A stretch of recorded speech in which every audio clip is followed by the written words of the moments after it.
तिब्बत वो देश जो एक समय में दुनिया के सबसे बड़े देशों की लिस्ट में 10वें नंबर पर आता था, जो एक स्वतंत्र और बौद्ध धर्म पर चलने वाला देश था, जिस देश में धरती के नीचे रहने वाले कीड़े मकोड़ों को भी नहीं मारा जाता था, वो देश आज कहाँ है? तो आइए जानते हैं इस पूरी वीडियो में। ये बात है 1950 की, जब चाइना ने तिब्बत को अपना हिस्सा बनाने का फैसला किया और फिर 1 जनवरी 1950 को पहली बार चाइना ने तिब्बत के क्षेत्रों पर अपना दावा किया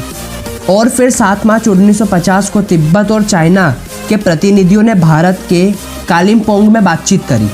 लेकिन इसका कोई फ़ायदा नहीं हुआ और फिर चाइना ने तिब्बत के प्रतिनिधियों से मांग की कि वो 7 सितंबर 1950 तक वह बेल्जियम पहुंच जाए, लेकिन तिब्बत ने इस बात को नज़रअंदाज किया और फिर 7 अक्टूबर 1950 को चाइनीज़ सैनिकों ने तिब्बत पर हमला कर दिया और फिर 19 अक्टूबर तक वहां के कामदो शहर पर कब्जा कर लिया। और फिर जो तिब्बत के धर्म गुरु दलाई लामा इसको 11 नवंबर 1950 को यूएन में लेकर गए।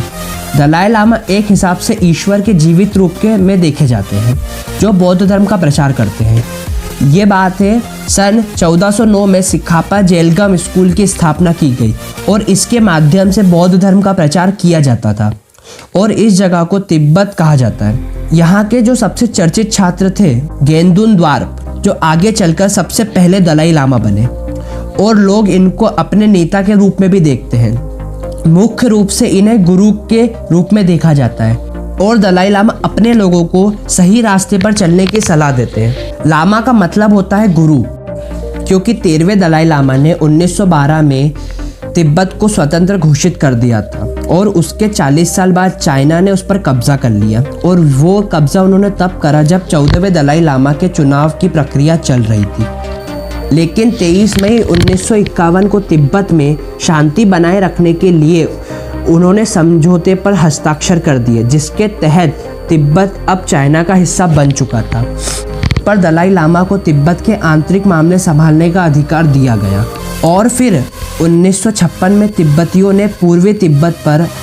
चाइनीज सरकार के खिलाफ विद्रोह कर दिया और फिर इन विद्रोहियों ने उन पर हमला भी करना शुरू कर दिया। एक रिपोर्ट की माने तो इस विद्रोह में 27,000 तिब्बतियों और 2,000 चाइनीज सैनिकों